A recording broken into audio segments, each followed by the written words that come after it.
between our militaries is very strong and cooperative, and we look forward to continuing that. May I respond? Let me state that under the VFA, the United States forces are here to assist, advise, and train. It's limited to that. As far as combat matters are concerned, that's purely Filipino. But on the other hand, in addition to the assisting, training, and advising, there is also the socio-civic as well as the humanitarian aspect of the undertaking.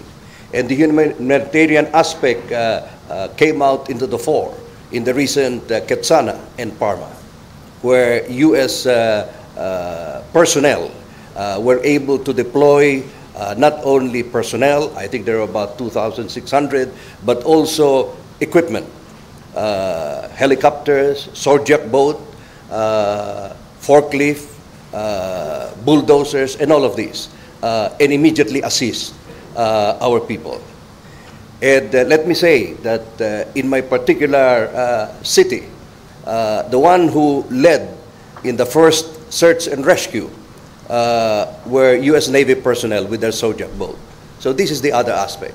So between the two, the socio-economic and the humanitarian, as well as the supporting, advising, and training, I think it has worked very well for us. Thank you very much. The third question will be asked by Mr. Howie Severino of GMA 7.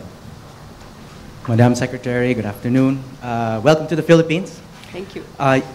Ma'am, you were quoted at the Planned Parenthood's National Conference several months ago that, quote, reproductive rights will be a key to the foreign policy. To accept any assistance that we might be willing to offer. So I know that this is a matter of concern in society here in the Philippines, and I respect that. And we certainly do not have any intention or plan to preempt or otherwise go beyond or around what the attitudes of society are. On a personal note, I would only add that I believe strongly that family planning is an important aspect of development. And I've seen this around the world.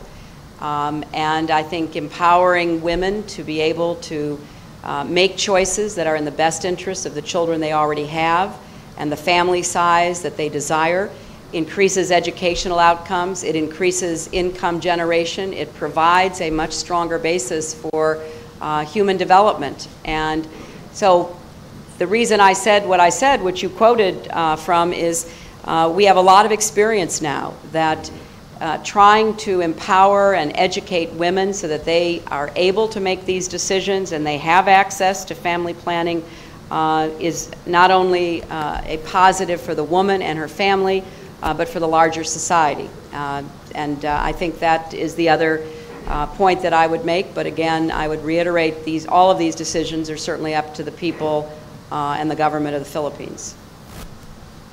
The fourth question will come from Mr. Matt Lee of the Associated Press. Hello. My apologies, Mr. Secretary. As so often happens on these trips, there are developments from outside of the host country that the traveling press is required to ask a question of. So with that... They never apologize to me, sir. With that, Madam Secretary... You're having a very good influence on our American press. Yes. As you know, Madam Secretary, Ambassador Eikenberry has expressed some deep concerns and reservations about a buildup or large buildup of troops in Afghanistan, given the concerns about corruption in President Karzai's government. I know that the President has not yet made his decision on how to go forward and that you are loath to offer your advice to us before you give it to him. But I'm wondering if you could talk, one, about those concerns about corruption more broadly, and two, about whether those concerns should play a role in the determination of exactly how the U.S. goes forward in Afghanistan. Thank you. Well, Matt, let me make very clear that I continue to be loath to share any of the advice that the President has received in the course of his review. I think it has been an extremely thorough and thoughtful process, and I will continue to honor the right of the President to hear from any of his government members or those outside of government, and to then add that to the process of his decision making.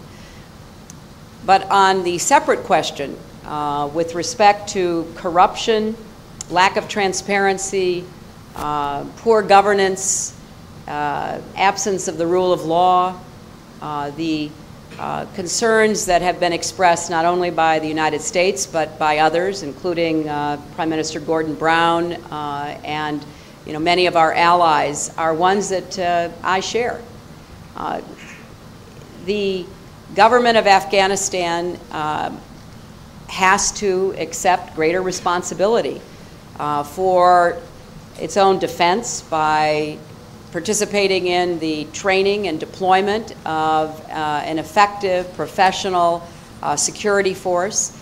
It has to do more to respond to the legitimate needs of the people of Afghanistan, to deliver services, not just security, but education and health, the kinds of services that the people of any country should expect from their government.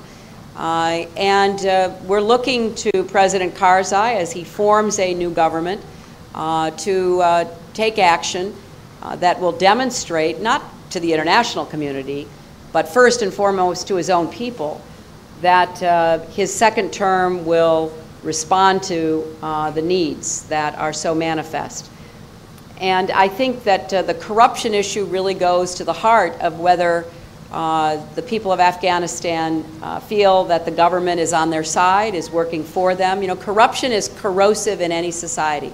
When leaders enrich themselves at the expense of their people, when they put their own fortunes ahead of the fortune of their people, it has a very unfortunate impact. People don't trust the government, they don't rely on the government, they can't imagine a better life for themselves because they don't think their leaders are working to obtain that for them. So we are concerned, and we've expressed those concerns, and we're looking for measures of accountability and transparency that will demonstrate a clear commitment to the kind of governance and outcomes that the people of Afghanistan deserve to see from their government, and that the international community should be able to look to as we move forward in our efforts to try to rid Afghanistan of the terrorists that not only affect their lives but pose a threat to us and to people around the world. Is that part of what you're looking at? Well, I take it out of the review because, again, I don't want to get into the review. That's the President's prerogative. But of course we're looking at it. We look at it every day in the State Department. If we're going to be providing development assistance, we want to be sure it gets to where it's intended. I have, as you probably know, required that we look at every single contract that goes into Afghanistan, that we do an in-depth review to try to determine, is it producing the results that we expect? Is the money actually, improving the lives of the people of Afghanistan or not? So even before the review, we were taking a hard look at how business is conducted inside Afghanistan. Thank you very much, ma'am. And for our last question, and I'm sure a lot of you still have questions to ask, we have Ms. Dana Batnag of GG Press. Good afternoon, ma'am. There's a scheduled meeting on Saturday in Singapore between the U.S. and Burma. Will you be the one leading the U.S. delegation? What is the U.S. strategic interest in Myanmar?